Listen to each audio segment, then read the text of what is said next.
ಅಬ್ದುಲ್ಲಂಗ್ 12 ಮಕ್ಕಳು. ಅಗರ್ವಾಲ್ ತುಂಬಾ ಯೋಚನೆ ಮಾಡ್ತಿರ್ತಾರೆ, ಮಕ್ಕಳಿಗೆ ಎಲ್ಲಿ ವಿದ್ಯಾಭ್ಯಾಸ ಕೊಡ್ಸೋದು, ಅವರ ಜೀವನ ಮಟ್ಟ ಎಷ್ಟು ಇರಬೇಕು, ಎಷ್ಟು ಕಷ್ಟಪಟ್ರು ಸಾಲದು ನನ್ನ ಮಕ್ಕಳನ್ನ ಚೆನ್ನಾಗಿಡಕ್ಕೆ ಅಂತ. ಅಬ್ದುಲ್ಲಾ ಆರಾಮಾಗಿರ್ತಾನೆ. ಆಮೇಲೆ ಕೇಳ್ತಾರೆ ಅವರು, ಅಲ್ಲಪ್ಪ ನನ್ಗೆ 2 ಮಕ್ಕಳು, ನಾನು ಇಷ್ಟು ಯೋಚನೆ ಮಾಡ್ತೀನಿ, ನೀ 12 ಮಕ್ಕಳು ಹೇಗಿಷ್ಟು ಆರಾಮಾಗಿದ್ಯಾ ಅಂತ. ಅದಕ್ಕೊಂದಂತಾನೆ, ನೀವೀಗ ಕಷ್ಟಪಟ್ಟು ಏನು ಮಾಡಿಡ್ತಾ ಇದ್ದೀರಲ್ಲ, ನಾಳೆ ಅದೆಲ್ಲ ನನಗೆ ನನ್ನ ಮಕ್ಕಳಿಗೇನೆ ಅಂತ. ಕಾಶ್ಮೀರದಲ್ಲಿ ಇದೇ ಆಗಿದ್ದು.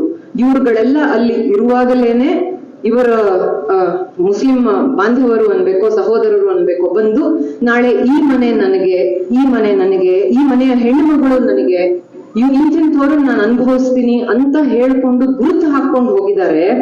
ಅದರಿಂದ ಇದು ಒಂದು ಕಡೆ ಆಗಿರೋದು ಎಲ್ಲ ಕಡೆಯೂ ಪುನರಾವರ್ತನೆ ಆಗುತ್ತೆ. ಆ ಮತದ ಪ್ರವೃತ್ತಿನೇ ಅಷ್ಟು. ಅದರಿಂದ ನಮ್ಮಲ್ಲಿ ಆ ಕ್ಷಾತ್ರ ಗುಣ ನಮ್ಮಲ್ಲೂ ಬರಲಿ, ನಮ್ಮನ್ನ ಆಳ್ತಾ ಇರೋರಲ್ಲೂ ಈ ಕ್ಷಾತ್ರ ಪ್ರವೃತ್ತಿಯೇ ಹೆಚ್ಚಲಿ ಅಂತ ಹೇಳಿ ನನ್ನ ಮಾತನ್ನು ಮುಗಿಸ್ತೀನಿ.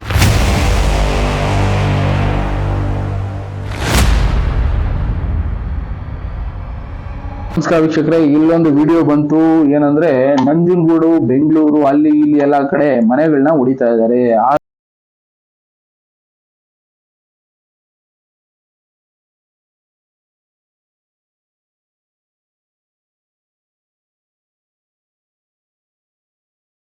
ಇದು ಅಂತ ಅಲ್ಲ, ಇಲ್ಲೂ ನೋಡಿ ಎಷ್ಟೋ ಮನೆಗಳನ್ನ ಹೊಡಿತಾ ಇದ್ದಾರೆ. ಒಂದು ನಾಯಿ ಆಕ್ಸಿಡೆಂಟ್ ಆದ್ರನ್ನ ಇವತ್ತು ಸತಿ ತೋರಿಸೋ ಮೀಡಿಯಾ ಊರ್ ಜನ ಖಾಲಿ ಮಾಡಿಸ್ತಾ ಇದಾರೆ. ಯಾರು ತೋರಿಸ್ತಿಲ್ಲ, ಯಾರು ಮಾಡ್ತಿಲ್ಲ. ಯಾಕೆ? ದುಡ್ಡು. ನನಗೆ 200% ಗ್ಯಾರಂಟಿ ಇದೆ. ಇಲ್ಲಿ ನೋಡ್ಬೋದು, ಇಲ್ಲೂ ಕೂಡ ಕಾಡ್ಗೋಡಿನಲ್ಲಿ ಆಗಿರೋ ಇನ್ಸಿಡೆಂಟ್. ಗೌರ್ಮೆಂಟ್ ಜಾಗ, ಅರಣ್ಯ ಪ್ರದೇಶ ಅಕ್ವೈರ್ ಮಾಡ್ಕೊಂಡಿದ್ದಾರೆ. 20 ವರ್ಷದಿಂದ ಆ ಜಾಗದಲ್ಲಿ ಬದುಕ್ತಾ ಇದ್ದಾರೆ. ಹಾಗೆ ಹೀಗೆ ಅಂತ ಹೇಳಿ ಆ ಜಾಗದಲ್ಲಿರೋ ಮನೆಗಳನ್ನು ಕೆಡುತ್ತಾ ಇದ್ದಾರೆ. ಇದು ಅಂತ ಅಲ್ಲ, ಇನ್ನೊಂದು ಕಡೆ ಮೈಸೂರಲ್ಲೂ ಕೂಡ ಅಂತದೇ ನಡೀತಾ ಇದೆ.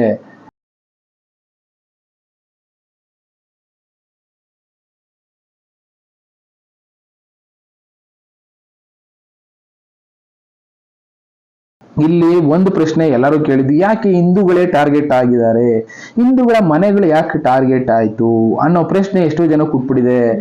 ಓಟ್ ಹಾಕಿಲ್ವಾ ಅನ್ನೋ ಒಂದು ಕಾರಣಕ್ಕೆ ಇವತ್ತು ಹಿಂದೂಗಳ ಮನೆ ಅನ್ನೋದು ಈ ಮಟ್ಟಕ್ಕೆ ಆಯ್ತಾ? ಓಟ್ ಹಾಕಿದ್ದಿದ್ರೆ ನಮ್ಗೆ ಈ ಪರಿಸ್ಥಿತಿ ಬರ್ತಾ ಇರಲಿಲ್ವಾ ಅಂತ ಒಂದು ಸಲ ಯೋಚನೆ ಮಾಡಬೇಕು ಈಗ ಅನ್ನೋವಾಗಿದೆ. ಎಲ್ಲಾ ಕಡೆ ನೋಡ್ತಾ ಇರ್ಬೋದು, ಮನೆಗಳನ್ನ ಹೊಡಿತಾ ಇದ್ದಾರೆ, ಆಸ್ತಿಗಳನ್ನ ಕಿತ್ಕೊಳ್ತಾ ಇದ್ದಾರೆ. ಕೇಳಿದ್ರೆ ಗೌರ್ಮೆಂಟ್ ಜಾಗ, ಗೌರ್ಮೆಂಟ್ ಅವರು ಅಕ್ವೈರ್ ಮಾಡ್ಕೊಂಡಿದೀವಿ, ಇದನ್ನ ಆಗ್ಲೇ ನಿಮ್ಗೆ ನೋಟಿಸ್ ಇಶ್ಯೂ ಮಾಡಿದೀವಿ ಅಂತ ಹೇಳ್ತಾ ಇದ್ದಾರೆ ಗೌರ್ಮೆಂಟ್ ಅವರು. ಅಲ್ಲಿರೋರು ಬಿಡಿ ನಮ್ಮವರೇ, ಬಟ್ ಆದ್ರೆ ಯಾಕೆ ಈ ಸರ್ಕಾರಕ್ಕೆ ಹಿಂದೂಗಳ ಮೇಲೆ ದ್ವೇಷನ ಅಂತ ಒಂದು ಪ್ರಶ್ನೆ ಎಷ್ಟೋ ಜನ ಕೇಳ್ತಾ ಇದ್ದಾರೆ. ಇದಕ್ಕೆ ಉತ್ತರ ಎಲ್ಲೂ ಕೂಡ ಸಿಗೋದಿಲ್ಲ. ಓಟ್ ಹಾಕಿದಿದ್ರೆ ಈ ಕರ್ಮ ಅನುಭವಿಸ್ಬೇಕಾಗಿರ್ಲಿಲ್ಲ. ಕರೆಕ್ಟ್ ಟೈಮ್ ಓಟ್ ಹಾಕೋದ್ಬಿಟ್ಟು ಅಲ್ಲಿ ಇಲ್ಲಿ ಸುತ್ತಕ್ ಹೋದ್ವಿ, ಈಗ ಈ ಕರ್ಮ ಅನುಭವಿಸ್ಲೇಬೇಕು. ಪ್ಲಸ್ ಎಲ್ಲೋ ಫ್ರೀಯಾಗಿ ಸಿಕ್ತು, ಕಡಿಮೆಗೆ ಸಿಕ್ತು ಅಂತ ತಗೊಂಡ್ಬಿಟ್ವಿ. ಯಾರೋ ಗೌರ್ಮೆಂಟ್ ಅವ್ರು ಅವಾಗ ದುಡ್ಡಿಗೋಸ್ಕರ ಇರೋ ಬರೋ ಜಾಗನೆಲ್ಲ ಕನ್ವರ್ಟ್ ಮಾಡ್ಬಿಟ್ಟು ಸ್ಮಶಾನ ಆಗ್ಬೋದು, ಪಾರ್ಕ್ ಆಗ್ಬೋದು, ಎಲ್ಲಾನು ಲೇಔಟ್ ಮಾಡಿದ್ರು ನಾವೇನು ಚೆಕ್ ಮಾಡ್ಸಕ್ ಹೋಗ್ಲಿಲ್ಲ. ಕಡಿಮೆಗೆ ಸಿಕ್ತು, ತಗೊಂಡ್ವಿ, ಈಗ ಅನುಭವಿಸ್ಲೇಬೇಕು. ಇದು ಅಂತ ಅಲ್ಲ, ಎಲ್ಲಾ ಕಡೆ ಇದೆ ಆಗಿರೋದು. ಈ ಮೈಸೂರದಂತೂ ತುಂಬಾ ಅಧ್ವಾನ ಬಿಡಿ. ಹತ್ತತ್ರ 30 ವರ್ಷದಿಂದ ಕೇಸ್ ಎಲ್ಲ ನಡೀತಾ ಇದೆ. ಯಾರು ಕೂಡ ನಾವ್ ಈ ಜಾಗ ಬಿಟ್ಕೊಡೋದಕ್ಕೆ ರೆಡಿನೇ ಇಲ್ಲ ಅಂತ ಹೇಳ್ತಾರೆ. ಜನ ಇರುವಂತ ಪ್ರದೇಶನ ಒಡೆದು ಅಲ್ಲಿ BDA ಲೇಔಟ್ ಮಾಡೋ ಅವಶ್ಯಕತೆ ಇದೆಯಾ? ಜನ ಏನೋ ಅಕ್ವೈರ್ ಮಾಡ್ಕೊಂಡ್ಬಿಟ್ಟಿದ್ದಾರೆ ಅಂದ್ರೆ ಅದೊಂಥರ. 30 ವರ್ಷದಿಂದ ಅದೇ ಜಾಗದಲ್ಲಿ ಬದುಕ್ತಾ ಇದಾರೆ, ರೀಸೆಂಟ್ ಆಗಿ ಅಕ್ವೈರ್ ಮಾಡ್ಕೊಂಡ್ಬಿಟ್ಟಿದ್ದಾರೆ, ಕೇಳಿ ಪ್ರಶ್ನೆ ಮಾಡ್ಲಿ. ಆದ್ರೆ 30 ವರ್ಷದಿಂದ ಬದುಕ್ತಾ ಇದಾರೆ, ಜೀವನ ನಡೆಸ್ತಾ ಇದಾರೆ ಅಂದ್ರೆ 30 ವರ್ಷದಿಂದ ಯಾರಿಗೂ ಗೊತ್ತೇ ಇರ್ಲಿಲ್ವಾ? ಇಲ್ಲ ಅವ್ರಿಗೆ ಬೇರೆ ಆಶ್ರಯ ಏನಾದ್ರು ಮಾಡ್ಕೊಟ್ಟು ಮಾಡ್ಬೋದಾಗಿತ್ತು. ಬೀದಿಗೆ ತೆಳ್ಳಿದ್ರೆ ಸರ್ಕಾರದವರು ಜನರಿಂದ ಅಂತ ಹೇಳ್ತೀವಿ, ಆದ್ರೆ ಜನರನ್ನ ಬೀದಿಗೆ ತೆಳ್ಳಿದ್ರೆ ಯಾರು ಹೊಣೆ ಹಾಕ್ತಾರೆ? ಪ್ರಶ್ನೆ ಮಾಡ್ತಾ ಇಲ್ಲ. ಅದೇ ಪ್ರಾಬ್ಲಮ್. ಅದರಲ್ಲೂ ಇಲ್ಲೇನು ಮೇಜರ್ ಆಗಿ ಎಲ್ಲಿ ನೋಡಿದ್ರು ಒಂದೇ ಆಗ್ತಾ ಇರೋದು, ಹಿಂದೂಗಳ ಮನೆಗಳು ಟಾರ್ಗೆಟ್ ಆಗ್ತಾ ಇದಾವೆ. ಉತ್ತರ ಪ್ರದೇಶದಲ್ಲಿ ನೋಡಿದ್ವಿ, ಯಾರು ತಪ್ಪು ಮಾಡಿದ್ರು ಅವ್ರನ್ನ ಟಾರ್ಗೆಟ್ ಆಗಿಟ್ಕೊಂಡು ಅವ್ರ ಮನೆ ಆಸ್ತಿ ಪಾಸ್ತಿ ಎಲ್ಲ ಜಪ್ತಿ ಮಾಡ್ತಾ ಇದ್ರು. ಇಲ್ಲೇನು ಅಂದ್ರೆ ಓಟ್ ಯಾರು ಹಾಕಿಲ್ಲ ಅನ್ನೋ ಲೆಕ್ಕಕ್ಕೆ ಹೋಗ್ಬಿಟ್ಟಿದೆ. ಹಿಂದೂಗಳ ಮನೆಗಳು ನಾಶ ಆಗ್ತಾ ಇದೆ, ಹಿಂದೂಗಳು ಟಾರ್ಗೆಟ್ ಆಗಿದ್ದಾರೆ. ಯಾಕೆ? ಬರೀ ಹಿಂದೂಗಳ ಎಲ್ಲಿ ನೋಡಿದ್ರು ಅದೇ ಇರೋದು ಬಿಡಿ. ಬೇರೆಯವ್ರು ಯಾರು ಕೂಡ ಟಾರ್ಗೆಟ್ ಆಗಿಲ್ಲ. ಇದಾಗ್ಬೋದು, ಇಲ್ಲಿ ಕಾಡ್ಗೋಡಿ ಆಗ್ಬೋದು, ಇನ್ನೊಂದು ಕಡೆ ಆಗ್ಬೋದು, ನಂಜನಗೂಡು ಆಗ್ಬೋದು, ಎಲ್ಲಾ ಕಡೆ ಕೂಡ ಹಿಂದೂಗಳ ಆಸ್ತಿಗಳನ್ನ ಅಕ್ವೈರ್ ಮಾಡೋದು ಕೆಲಸ ನಡೀತಾ ಇದೆ. ಇದು ಯಾಕೆ ಅನ್ನೋದಾದ್ರೆ ನೀವು ಸರ್ಕಾರನೇ ಕೇಳಬೇಕು. ಕೇಳೋ ಟೈಮ್ನಲ್ಲಿ ಕೇಳಲಿಲ್ಲ, ಬಾಯಿ ಮುಚ್ಕೊಂಡು ಕೂತಿದ್ವಿ, ಈಗ ಅನುಭವಿಸ್ಲೇಬೇಕು. ಇನ್ನ ಟೈಮ್ ಇದೆ, ಮುಂದಕ್ಕೆ ಕೇಳಲಿಲ್ಲ ಅಂದ್ರೆ ಇನ್ನ ದೊಡ್ಡ ಮಟ್ಟಕ್ಕೆ ಅನುಭವಿಸ್ಬೇಕಾಗುತ್ತೆ. ಅನುಭವಿಸೋದಕ್ಕೆ ಸಿದ್ಧ ಆಗ್ಬೇಕಷ್ಟೇ. ಒಟ್ನಲ್ಲಿ ಕೇಳೋ ಟೈಮ್ನಲ್ಲಿ ಕೇಳೋ ಕೆಲಸ ಮಾಡಿ. ಇಲ್ಲ ಅಂದ್ರೆ ಈ ರೀತಿ ಕರ್ಮನ ಅನುಭವಿಸಿ. ಈ ಪ್ರಶ್ನೆ ಯಾರೋ ಒಬ್ರು ನನಗೂ ಕಳಿಸಿದ್ರು, ಯಾಕೆ ಸರ್ ಒಂದು ಸಮುದಾಯಕ್ಕೆ ಆಗೋಯ್ತಾ ಸರ್ಕಾರ ಅಂತ, ಈ ಸಮುದಾಯಕ್ಕೆ ಎಲ್ಲಾ ಮನೆಗಳನ್ನ ಹಂಚಿಕೆ ಮಾಡ್ತಾ ಇದ್ದಾರೆ, 10% ಇತ್ತು ರಿಸರ್ವೇಶನ್, ಈಗ 15% ಏರಿಕೆ ಆಗಿ ಹೋಗಿದೆ, ಇನ್ನ ಗುತ್ತಿಗೆನಲ್ಲೂ 4% ಒಂದು ಸಮುದಾಯಕ್ಕೆ ಮೀಸಲಾಗ್ತಾ ಇದೆ, ಯಾಕೆ ಈ ತರ ಅನ್ನೋದಾದ್ರೆ ಅದಕ್ಕೆ ಉತ್ತರ ನಿಮ್ ಕೈಲೇ ಇದೆ. ಓಟ್ ಹಾಕ್ದವ್ರಿಗೆ ಸೈಟ್ ಕೊಡ್ತೀವಿ ಅಂತ ಈಗ ಹೇಳ್ತಾ ಇದಾರೆ ಅಷ್ಟೇ. ಅವ್ರು ಓಟ್ ಹಾಕಿದ್ರು ಸೈಟ್ ತಗೊಳ್ತಾ ಇದಾರೆ. ಎಕ್ಸಾಂಪಲ್ ಇಲ್ಲಿ ಹೇಳೋದಾದ್ರೆ ಮುಸ್ಲಿಂ ಸಮುದಾಯಕ್ಕೆ ಅತಿ ಹೆಚ್ಚು ಮನೆಗಳು ಕೊಡ್ತಾ ಇದ್ದಾರೆ, ಅದಕ್ಕೆ ಮಹಾದೇವಪ್ಪ ಕೆಂಡಾಮೆಂಡಲ ಅಂತ ನ್ಯೂಸ್ ಅಲ್ಲಿ ಏನೋ ಹೇಳ್ತಾ ಇದ್ದಾರೆ. ಬಟ್ ಇದ್ರ ಅರ್ಥ ಏನು, ಅವ್ರು ಜಾಸ್ತಿ ಯಾಕೆ ಕೊಟ್ರಿ ಅಂತ ಪ್ರಶ್ನೆ ಅಲ್ವಾ. ಪ್ರಶ್ನೆ ಕೇಳೋದಕ್ಕೆ ಮುಂಚೆ ನಾವು ಓಟ್ ಹಾಕಿದೀವ ಅಂತ ಯೋಚನೆ ಮಾಡ್ಬೇಕಲ್ವಾ. ಓಟ್ ಹಾಕಿದ್ರೆ ಮಾತಾಡ್ಬೋದು. 65% ಕರ್ನಾಟಕದಲ್ಲಿ ವೋಟಿಂಗ್ ಅನ್ನೋದಾಯ್ತು, ಅದರಲ್ಲಿ 34% ಮುಸ್ಲಿಮರು ವೋಟ್ ಮಾಡಿದ್ರು, ಇನ್ನು ಉಳಿದದ್ದು 30% ಬೇರೆಯವರು, ಅವರು ಇವರು ಲಿಂಗಾಯತರು ಇನ್ನ ಬೇರೆಯವರೆಲ್ಲ ಸೇರ್ಕೊಂಡು ವೋಟ್ ಮಾಡಿದ್ರು. 100% ವೋಟ್ ಆಗಿದ್ರೆ ಯಾರು ಗೆದ್ದಿರೋರು, ಏನಾಗಿರೋದು ಪರಿಸ್ಥಿತಿಗಳು, ಯಾಕಾಗ್ಲಿಲ್ಲ ಅಂದ್ರೆ ವೋಟ್ ಹಾಕೋ ಸಮಯದಲ್ಲಿ ರಜಾ ಸಿಕ್ತು ಅನ್ಕೊಂಡು ಅಲ್ಲಿ ಇಲ್ಲಿ ಸುತ್ತ ಕೊಟ್ಟೋಗ್ತೀವಿ, ಹಾಲಿಡೇ ಟ್ರಿಪ್ ಎಂಜಾಯ್ಮೆಂಟ್ ಎಲ್ಲ ಮಾಡ್ತೀವಿ. ಈಗ ಯಾರು ವೋಟ್ ಹಾಕಿದ್ರು ಅವ್ರಿಗೆ ಬೆನಿಫಿಟ್ ಸಿಗ್ತಾ ಇದೆ, ಫ್ರೀ ಆಗಿ ಸ್ಕೀಮ್ ಸಿಗ್ತಾ ಇದೆ, ಯಾರೋ ಕಟ್ಟೋ ದುಡ್ಡು ಯಾರಿಗೋ ಬಳಕೆ ಆಗ್ತಾ ಇದೆ ಅಷ್ಟೇ. ಅದಕ್ಕೆ ಎಷ್ಟೆಷ್ಟೋ ವಿಡಿಯೋಗಳ ಸಾಕ್ಷಿನಾಗ ಅವರೇ ತೋರಿಸ್ಬಿಟ್ಟಿದ್ದಾರೆ. ನಾವು ಇಲ್ಲೊಂದು ಮಾತನ್ನ ಅವರೇ ಹೇಳಿದ್ರು, ರಾಮ ಮಂದಿರ ನಿರ್ಮಾಣ ಮಾಡೋದ್ರ ಬದಲು ಒಂದು ಆಸ್ಪತ್ರೆ ಕಟ್ಬೋದಾಗಿತ್ತಲ್ಲ, ಕಾಲೇಜ್ ಕಟ್ಬೋದಾಗಿತ್ತಲ್ಲ ಅಂತ. ಕೊನೆಗೆ ನಮ್ಮಲ್ಲಿರುವಂತ ಟ್ಯಾಕ್ಸ್ ದುಡ್ಡನ್ನೇ ಬಳಸಿ ಬೇರೆ ಏನೋ ಕೆಲಸಕ್ಕೆ ಕೈ ಹಾಕಿದ್ದಾರೆ ಸರ್ಕಾರದವರು. ಬಿಡಿ, ಏನು ಮಾತಾಡೋದಕ್ಕಾಗೋದಿಲ್ಲ, ಕೇಳೋರು ಯಾರು ಇಲ್ಲ. ಬಟ್ ಇದೆಲ್ಲ ಯಾಕೆ ಅಂದ್ರೆ ಓಟ್ ಹಾಕಿಲ್ಲ ಅಂದ್ರೆ ಇವೆಲ್ಲ ಕೇಳೋ ರೈಟ್ಸ್ ನಮ್ಗಿಲ್ಲ. ಓಟ್ ಹಾಕಿದ್ರೆ ನಮಗೂ ಕೇಳೋ ರೈಟ್ಸ್ ಇರ್ತಾ ಇತ್ತು.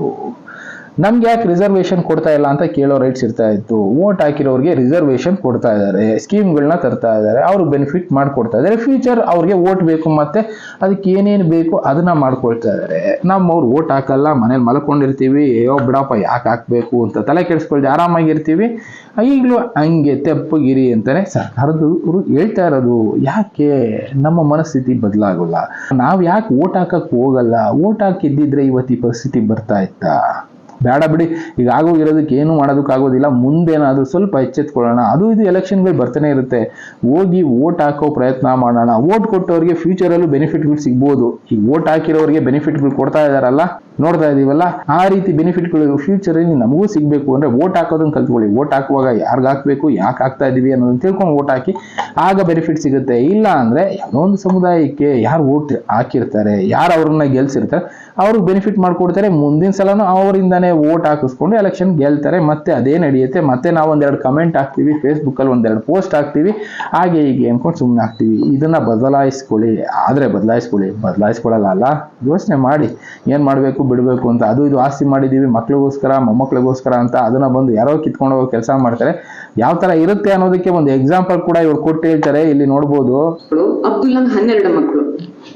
ಅಗರ್ವಾಲ್ ತುಂಬಾ ಯೋಚನೆ ಮಾಡ್ತಿರ್ತಾರೆ, ಮಕ್ಕಳಿಗೆ ಎಲ್ಲಿ ವಿದ್ಯಾಭ್ಯಾಸ ಕೊಡ್ಸೋದು, ಅವರ ಜೀವನ ಮಟ್ಟ ಎಷ್ಟು ಇರಬೇಕು, ಎಷ್ಟು ಕಷ್ಟಪಟ್ರು ಸಾಲದು ನನ್ನ ಮಕ್ಕಳನ್ನ ಚೆನ್ನಾಗಿಡಕ್ಕೆ ಅಂತ. ಅಬ್ದುಲ್ಲಾ ಆರಾಮಾಗಿರ್ತಾನೆ.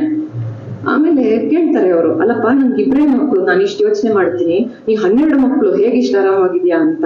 ಅದಕ್ಕೊಂದಂತಾನೆ, ನೀವೀಗ ಕಷ್ಟಪಟ್ಟು ಏನು ಮಾಡಿಡ್ತಾ ಇದ್ದೀರಲ್ಲ, ನಾಳೆ ಅದೆಲ್ಲ ನನಗೆ ನನ್ನ ಮಕ್ಕಳಿಗೇನೆ ಅಂತ. ಕಾಶ್ಮೀರದಲ್ಲಿ ಇದೇ ಆಗಿದ್ದು. ಇವ್ರುಗಳೆಲ್ಲ ಅಲ್ಲಿ ಇರುವಾಗಲೇನೆ ಇವರ ಮುಸ್ಲಿಂ ಬಾಂಧವರು ಅನ್ಬೇಕೋ ಸಹೋದರರು ಅನ್ಬೇಕೋ ಬಂದು, ನಾಳೆ ಈ ಮನೆ ನನಗೆ, ಈ ಮನೆಯ ಹೆಣ್ಣುಮಗಳು ನನಗೆ, ಇಂಥವ್ರು ನಾನು ಅನುಭವಿಸ್ತೀನಿ ಅಂತ ಹೇಳ್ಕೊಂಡು ಗುರುತು ಹಾಕೊಂಡು ಹೋಗಿದ್ದಾರೆ.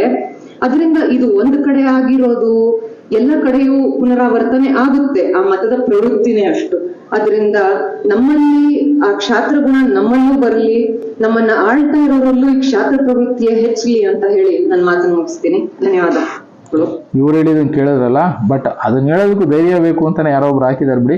ಏನಂದ್ರೆ ನಾವು ಕಷ್ಟಪಟ್ಟು ಟ್ಯಾಕ್ಸ್ ಕಟ್ತೀವಿ, ಅದನ್ನ ಯಾರಿಗೋ ಬಳಕೆ ಮಾಡ್ತಾ ಇದಾರೆ. ಯಾಕೆ ಇದನ್ನ ಕೇಳೋರು ಯಾರು ಇಲ್ಲ. ಅದೇ ನಮ್ಮಲ್ಲಿರುವಂತ ಪ್ರಾಬ್ಲಮ್ಮು. ಕರೆಕ್ಟ್ ಆಗಿರೋರು ವೋಟ್ ಹಾಕೋದಿಲ್ಲ, ಅದೇ ನಮ್ಮಲ್ಲಿರುವಂತ ಪ್ರಾಬ್ಲಮ್ಮು. ಅದನ್ನೇ ಇವ್ರು ಎಕ್ಸ್ಪ್ಲೇನ್ ಮಾಡಿದ್ದು.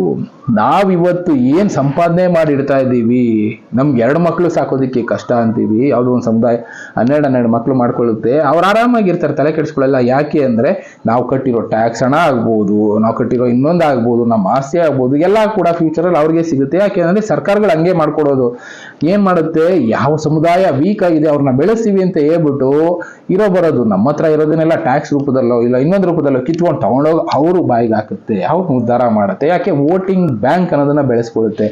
ದೊಡ್ಡ ದೊಡ್ಡ ಸಮುದಾಯದವರು ವೋಟ್ ಹಾಕಕ್ ಹೋಗಲ್ಲ, ಮನೇಲಿ ಕೂತಿರ್ತೀವಿ, ಅದೇ ನಮ್ಮ ಪ್ರಾಬ್ಲಮ್. ಅದನ್ನೇ ಇವ್ರು ಎಕ್ಸ್ಪ್ಲೇನ್ ಮಾಡ್ತಾ ಇರೋದು. ಕಾಶ್ಮೀರದಲ್ಲಿ ಇದೇ ತರ ಆಯ್ತು. ಯಾರೋ ಮಾಡಿ ಕಷ್ಟಪಟ್ಟು ಸಾಕಿ ಬೆಳೆಸಿ ಏನೇನೋ ಮಾಡಿ ಸಂಪಾದನೆ ಮಾಡಿ ಆಸ್ತಿ ಪಾಸ್ತಿ ಎಲ್ಲ ಮಾಡಿರ್ತೀವಿ, ಅದೇನೋ ಕಷ್ಟಪಟ್ಟು ಸಾಕಿದ ಗಿಣಿನ ಅದು ಬಂದು ಹೊತ್ಕೊಂಡು ಹೋಯ್ತು ಅನ್ನೋಂಗೆ ಆಗುತ್ತೆ ಪರಿಸ್ಥಿತಿ. ಇವತ್ತು ನಮ್ಮ ಪರಿಸ್ಥಿತಿ ಅದೇ. ನಮ್ಮ ರಾಜ್ಯದಲ್ಲೂ ಅಂಥದ್ದೇ ನಡೀತಾ ಇದೆ. ನಾವು ದೇವಸ್ಥಾನಗಳ ಹುಂಡಿಗೆ ಹಾಕುವ ದುಡ್ಡಾಗ್ಬೋದು, ಇಲ್ಲ ನಾವು ಕಟ್ಟೋ ಟ್ಯಾಕ್ಸ್ ದುಡ್ಡಾಗಿರ್ಬೋದು, ಯಾವುದಕ್ಕೆ ಬಳಕೆ ಆಗ್ತದೆ ಒಂದ್ಸಲ ಯೋಚನೆ ಮಾಡಿದ್ದೀರಾ? ನಾವು ಓಟ್ ಹಾಕಿರ್ತೀವಿ, ಅಷ್ಟಕ್ಕೆ ಮುಗ್ದೋಗೋದಿಲ್ಲ. ನಾವು ಕೇಳ್ಬೋದಲ್ಲ, ಒಂದು ರೈಟ್ಸ್ ಇರುತ್ತಲ್ಲ, ನಮ್ಮ ಟ್ಯಾಕ್ಸ್ ದುಡ್ಡು ಯಾಕಪ್ಪ ಇದಕ್ಕೆ ಬಳಸಿದೀಯಾ? ಯಾರು ಕೇಳೋದಿಲ್ಲ. ನಮ್ಗೆ ಯಾಕೆ ಬಿಡಪ್ಪ, ಕೇಳಿದ್ರೆ ಸುಮ್ಮನೆ ನೋಟೆಡ್ ಆಗ್ತೀವಿ, ಬೇಡ ಅಂತ ಸುಮ್ಮನೆ ಹೋಗ್ತೀವಿ. ಹಾಗೆ ಆಗ್ತಾ ಇರೋದು ಅಂತ ಈ ಮೇಡಮ್ ಎಕ್ಸ್ಪ್ಲೇನ್ ಮಾಡ್ತಾ ಇದ್ದಾರೆ ಕ್ಲೀನಾಗಿ. ಕೇಳಿಸ್ಕೊಳ್ಳಿ, ಅದನ್ನ ಮಾಡಿ, ಪ್ರಶ್ನೆ ಮಾಡಲಿಲ್ಲ ಅಂದ್ರೆ ಕಾಶ್ಮೀರದಲ್ಲಾಗಿದ್ದ ಪರಿಸ್ಥಿತಿ ಎಲ್ಲಾ ಕಡೆ ಬರುತ್ತೆ ಅಂತಾನೆ ಮೇಡಮ್ ಹೇಳಿದ್ದು. ಅದನ್ನ ಅರ್ಥ ಮಾಡ್ಕೋಬೇಕು ನಾವು. ಈ ತರ ಒಬ್ಬೊಬ್ರು ತಿಳಿಸ್ತಾ ಇರ್ತಾರೆ, ಎಚ್ಚರಿಸ್ತಾ ಇರ್ತಾರೆ, ನಮ್ಮ ಸುತ್ತಮುತ್ತ ಈ ತರ ಆಗುತ್ತೆ, ಬದಲಾಯಿಸಿ ಸಿಸ್ಟಮ್ನ ಅಂತ. ನಾವು ಬದಲಾಯಿಸೋದಿಲ್ಲ, ಸುಮ್ಮನೆ ಮೊಬೈಲಲ್ಲಿ 2 ಕಮೆಂಟ್ ಹಾಕೊಂಡು ಸುಮ್ಮನೆ ಹೋಗ್ತೀವಿ. ಟೈಮ್ ಇದೆ, ಬದಲಾಯಿಸಿ.